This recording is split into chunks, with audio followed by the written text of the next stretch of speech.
So here's some big ideas. So thinking big. Organization is huge. Cultivating student leadership is another primary idea. Partnering and delegating. You cannot do this by yourself. Grading as a way to keep the train going, and celebrating, because this is a big deal. It's a big deal for you, and it's a big deal for your students. So celebrations are an idea that I think doesn't get an awful lot of attention and should. Okay, so here we go. How to run an efficient yearbook class. Under organization, there are three subtitles or other big ideas to wrap your head around: technology, digital storage, and a calendar. Okay, so we're going to talk about each one of those things and how I think they best go at the beginning of the year, and how they might, given the attention at the beginning of the year, how they might be able to lend a support all the way through the year. Okay, with technology. And I don't know what you have for technology, but you need to make sure that whatever technology you have is working. And that's at the beginning of every year. For me, I always had to work hip to hip with my IT guy to make sure that all my computers were working, my software was available, and that the digital storage that was what we were going to be using was there.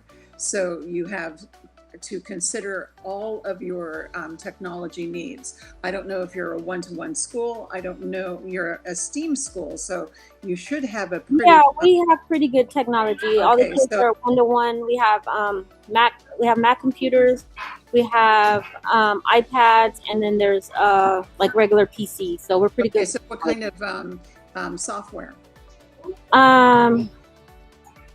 We don't have any software on there yet, but we can get whatever it is we need. Okay, all right. So that's an important consideration. But the robust PLIC book program that United Yearbook offers is really a good one to utilize as well. So within technology, kids really, I don't know if you, it's one-to-one, so however you check them out and whatever password system that you have in place, you just need to make sure that that is a smooth sail. Okay. Digital storage, however you choose to manage that in your school, that's something that's going to be useful for not only you in your classroom and your students, but it's also important for anybody who contributes photographs for your yearbook. So any parent, any colleague, any staff member, admin, coaches, whoever might be willing to offer photographs for use in the yearbook, this is huge. You have to be able to figure out what your digital storage is like. Do you use Google Drive? Yeah, we used Google Drive last year. Okay, Google Drive is an excellent way to afford access to everybody, and we can talk a little bit more about that, but probably not right now. If you choose to come on with United Yearbook, there's a lot of ways to archive things and to allow access. Calendar. Now, the calendar is really important with Yearbook. With United Yearbook printing, there are three big deadlines: the cover and depending on what it is that you want for your cover, and the prototype for, sorry? The prototype?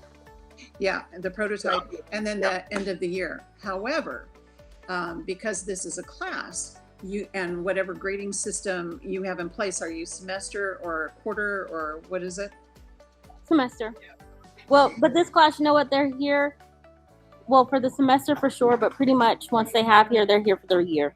Okay, so you have an automatic grading system in play. So deadlines for turning in things for the yearbook it can be managed very efficiently through whatever grading system or grading system that you have available to you.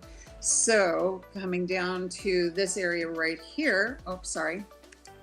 Let's see, the ladder is a really important idea.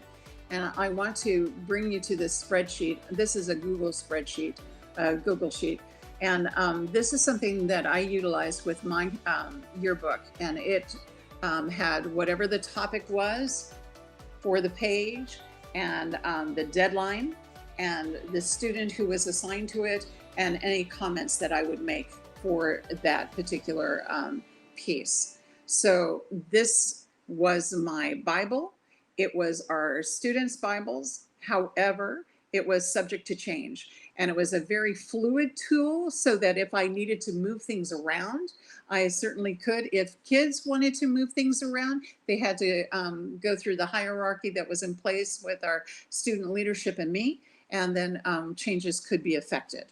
Okay, so a ladder is a really nice tool to use. So great leaders develop other great leaders rather than complete great projects. So if you concentrate on developing student leadership, I think that you will depend on them, and they in turn will not let you down. They have a vested interest in making a good product, and because it is their story. It is the thing that will represent them and their friends. Okay, so when you are looking at cultivating student leadership, there are some ideas that I think are pretty important.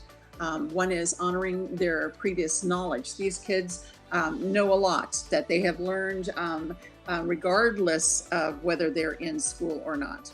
I also would encourage the idea of servant leadership. And leadership is not necessarily the sage on the stage. The idea of being the person that accompanies others, that is right next to them and helping and assisting, is hugely important.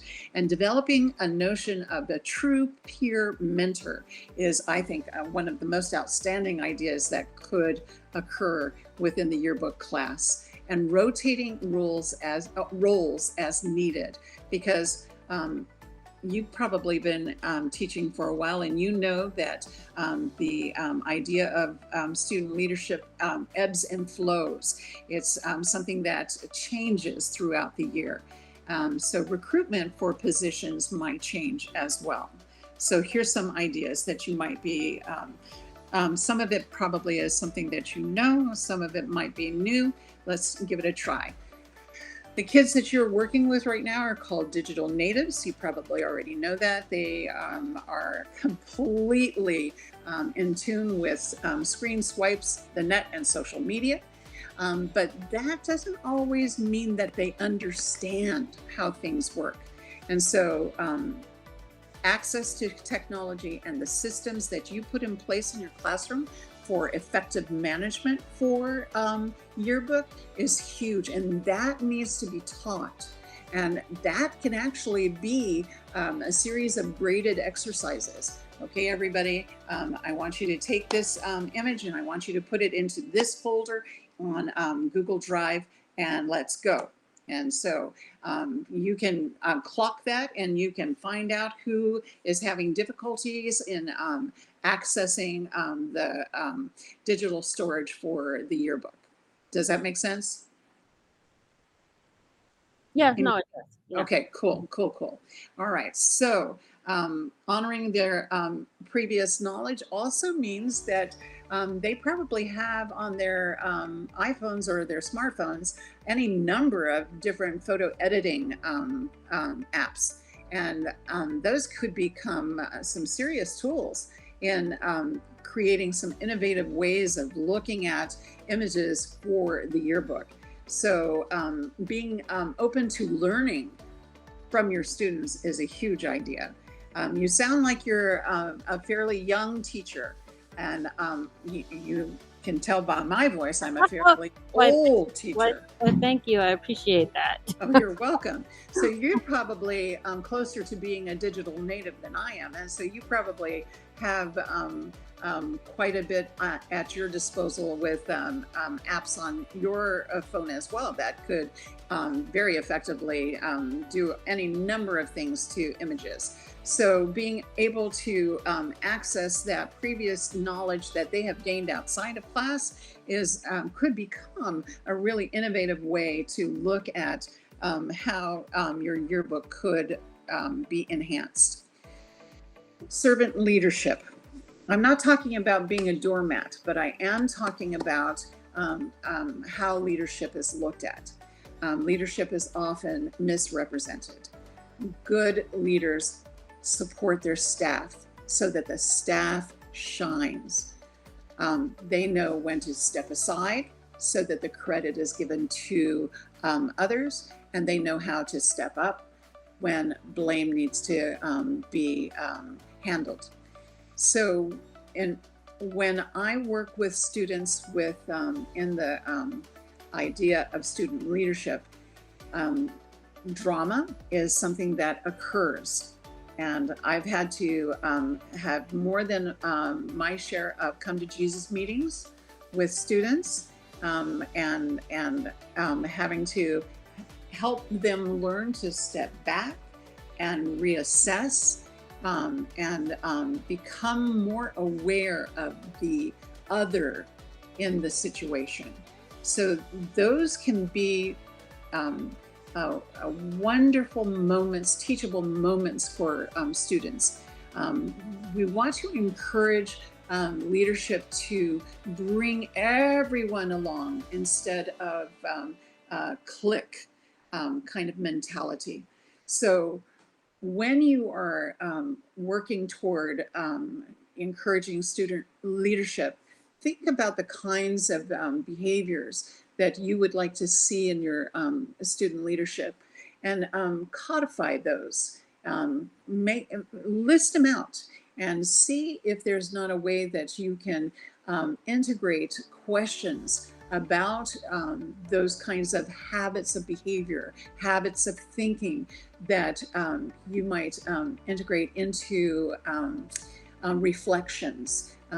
How did you support another in this particular situation? How might you make sure that people who are not normally in the popular group get represented in a yearbook? So, you know, just kind of figuring out ways in which you can help your students think beyond the boundaries of themselves and to the right and to the left, so that they're engaged in a greater concept of what it means to be a leader. A peer mentor is someone who is literally willing to share their gift.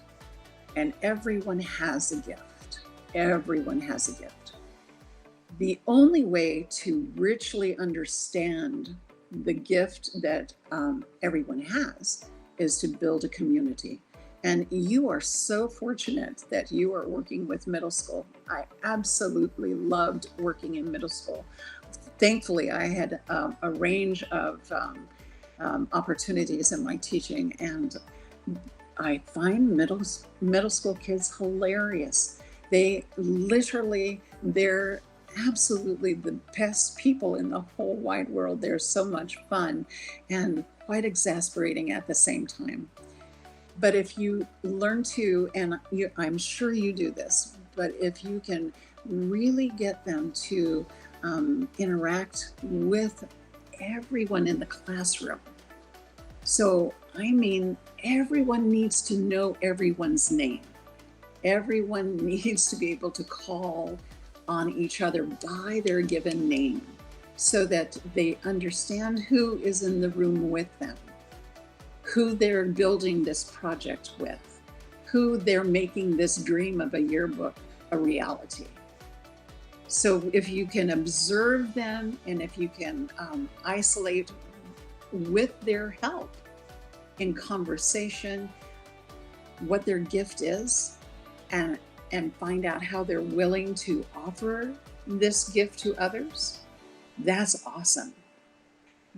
I had a student once whose ability in very quickly isolating a person, we called them, let me see, what did we call them? Cutouts. So you just isolate the person and eliminate everything else in the photograph. And this kid was so good at being able to do this 3 different ways. And I was so impressed with his ability.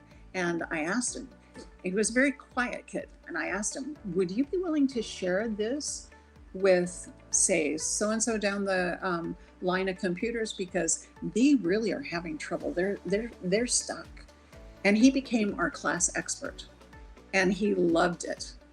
It didn't prevent him from getting his work done. We didn't kill him with requests, but he really did shine. So peer mentors are an example of allowing students the opportunity, if they're not a leader in the realm of editor or photographer or whatever, that they can mentor and accompany another who might be having a little bit of difficulty. So mentor activities could also be graded. So how did I assist another in what way this week? So that might be their ticket to leave the class. It's an idea. Okay.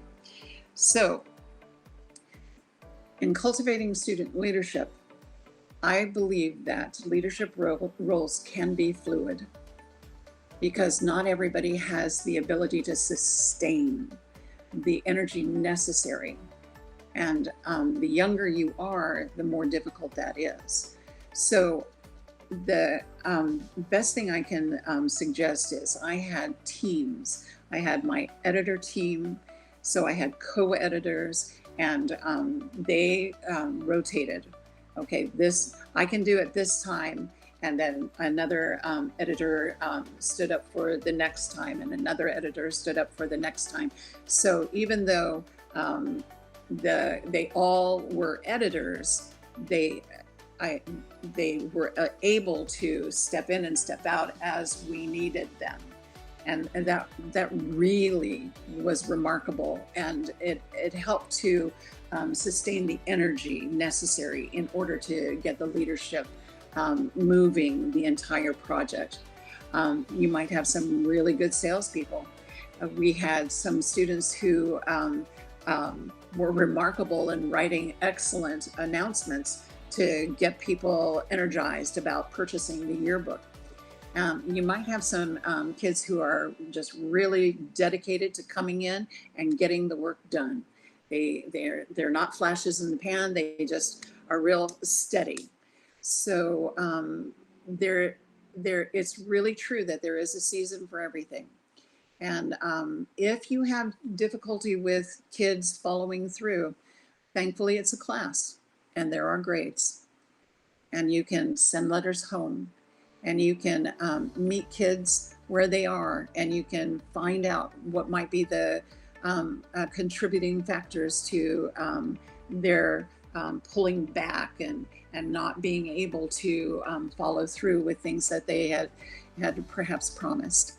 So again, individual weekly goal sheets is something that I might suggest that you that can be implemented so that they can be graded, and it will also help get a feel for where they are struggling, where it's becoming stagnant, where they feel they're unable to move forward, so that you can adjust teaching and really isolate skills necessary in order to boost them. Shared decision making is when you have those wonderful class meetings. Okay, this isn't working. Here's what I see is wrong. What do you see is wrong? How can we get over it? Brainstorm together and move forward. So I truly believe that leadership is fluid. So in looking for people to hire, you look for 3 qualities. Integrity, huge. Intelligence and energy are wonderful, but if you don't have integrity, the whole thing can fall apart very, very quickly. Very quickly. Recruiting. So we this morning, Sarah and I talked to a teacher who implemented a recruitment and interview process for student leadership in her yearbook, and that was, she said that it really helped her understand more fully, because of the kinds of questions that she asked in the interview, why the students wanted to be there.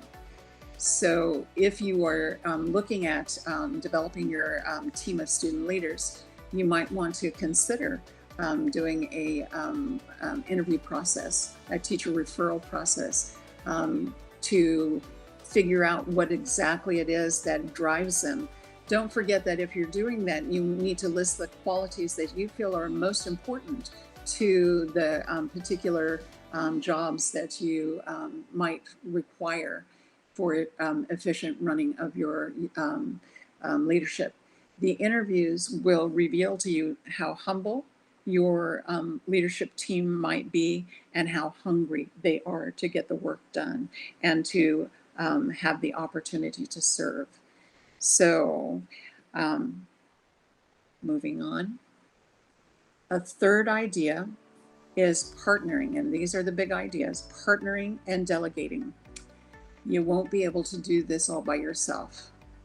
And early on, hit the administration, colleagues, and parents for partnerships and delegating responsibilities about sourcing content for Yearbook. Yearbook tells the story of a community through student voice, that's for sure, but it tells the story of a community. And being able to communicate about this is huge. So one of the things that I suggest, and I don't know how your school is run, but if there is a particular person in administration that you can partner with, that can be like your go-to person on all things Yearbook, that would be wonderful. They would be the person that you could talk to about things that might come up, like, for an example, a quote that is inappropriate, or maybe getting their feel for things that might be borderline, maybe something in a photograph that might just be a little bit out there a little bit. And just to let you know, the last year I did Yearbook, huge controversy across the United States about, for us it was senior quotes, but you may do 8th grade quotes, and kids are kids, and they're wonderfully diabolical.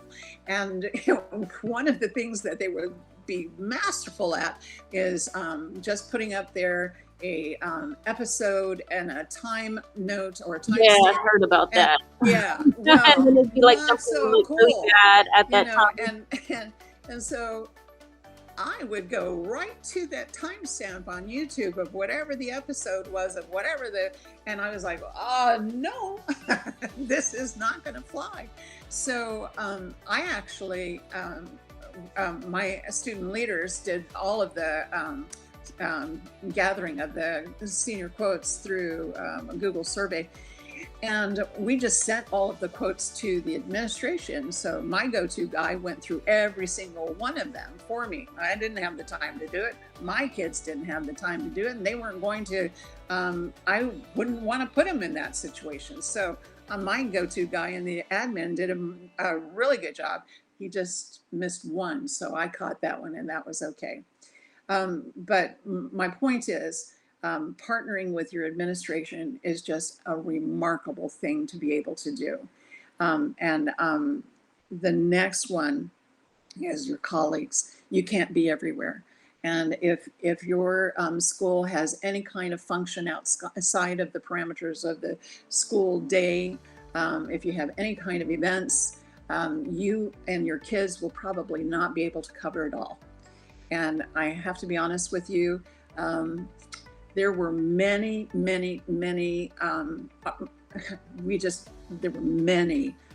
events that we could not get to. So I got on the agenda at the beginning of the year, and I talked to my faculty, and I showed them how to get to the Google Drive that they could put, and I had the archives all set up, and so they could see their name, they could see where they could put photographs at any time for any event, whether it was in the classroom or outside of the classroom or co-curricular or whatever, any kind of competition, whatever.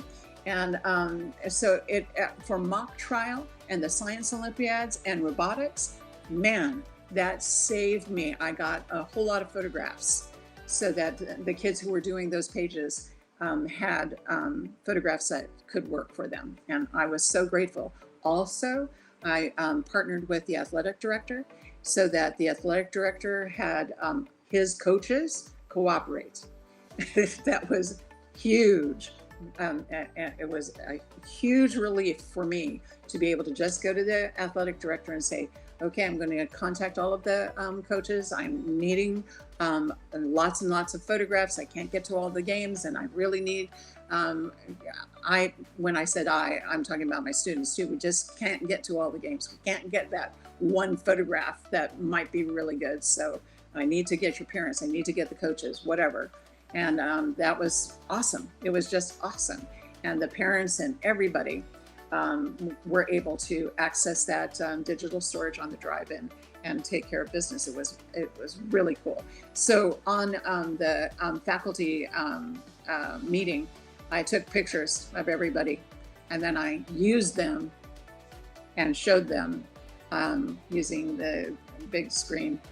Okay, you're going to go here. Here you are. Don't you look wonderful? Aren't you fine? And so everybody laughed. Blah, blah, blah. And then, I was able to personalize it enough so that everybody was invested to a degree on those busy before school days. But anyway, okay. So parents, surprise, surprise, they can be a really good resource. And they can be really difficult too. One of the hardest things for parents to understand is that those files have to be a certain size and a certain type. You're in charge of all of that, by the way. You can direct them. So I found one of the best ways to do this was to offer parent demonstration nights. It was a little bit of my time. They come in, my kids, any kid from the class was able to be with me. That was great. If they weren't able to be with me, that was okay too. So I just offered a few of those nights, and there we go. Parents didn't solve all the problems with, I don't understand how to do this. That's okay. That's okay. Just bring me what you have. We can work it. And it turned out to be a pretty good way to work.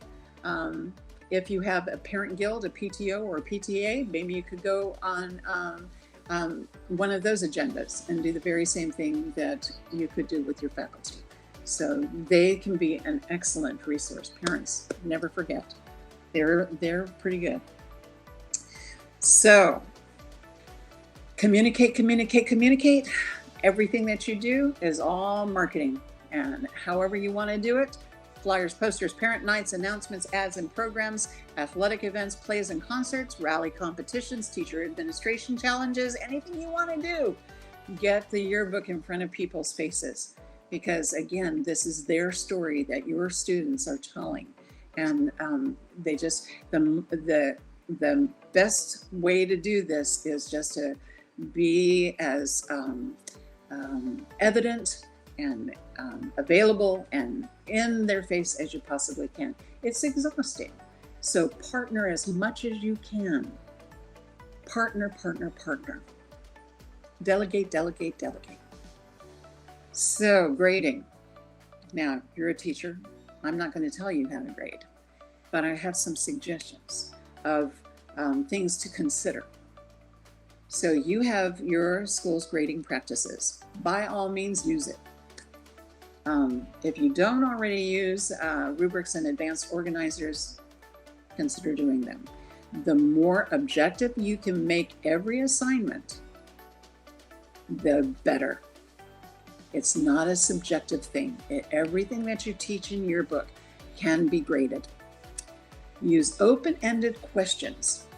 so you can provide the opportunity for your kids to discern what it is that they are learning, to discern how what they're learning is affecting them and increasing what they know, and how they're able to translate it to other situations in their lives. Foster a growth mindset. We're not here to sit and stagnate. We're here to actively figure things out and grow. Celebrate. You're lucky you have a classroom.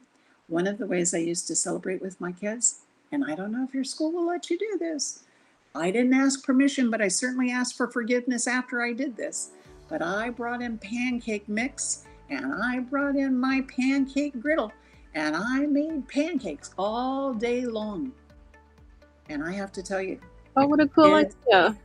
Yeah, kids love pancakes. Now, there are allergies, I know, and I would make a fruit salad, or kids would bring in things, and everybody enjoyed Miss McHugh's pancakes.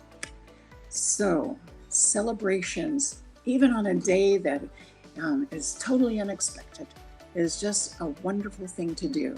It just nurtures that idea of I care about you. It nurtures the idea of community. It nurtures the idea of we're all here together. It nurtures the idea of we can work and relax into it. We can lean into each other. We can practice mental wellness. We can practice an attitude of gratitude. We can practice a playful spirit. We can brainstorm together. One of my favorite things was, oh my goodness, what will happen when our brains collide? Because when our brains collide, new things happen, innovation, something that has never been seen before. Choose joy, laugh often, and again, share meals together. So, at the end of the year, your kids will have grown in confidence, and they will have pride in their achievement. They will have made relationships and memories, and they will know what it is like to make a dream become real. And you will have a yearbook. So, what might your questions be for me?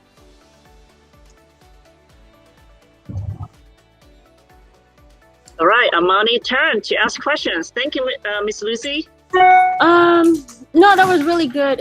It just gave me some more ideas, so that was good. I think right now I'm just more so in the stage of, like I said, just making sure I like the calendar idea.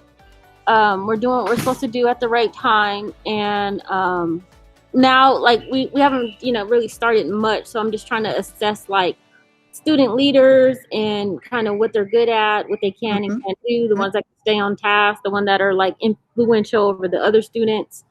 So that's kind of where we are right now. It's just hard, I think, at this point, because when I first came in, at least I had students that had been in Yearbook the year before, so they were able to help me. And so I know, a little bit of what I learned from them and kind of how we went through it. So now this year is like just starting from scratch is the difficult part. Like where to go, where to start, how to get this going. But no, that was, but all the ideas were really good. So that gives me a basis of, something. I understand that. What will be the top 3 things that you recommend Imani to do, Miss Lucy? I would have to say that work on what you want your yearbook to look like. So what theme do you want your yearbook to have? And based on the theme that you and your students want, what do you think the cover should look like? And based on what you think the cover should look like, what do you think the interior of the book should look like? What colors might support the cover and the theme? what kinds of fonts to use, and then let's figure out the layout strategies. You know, what should the pages look like? And I think that that would be a very good beginning.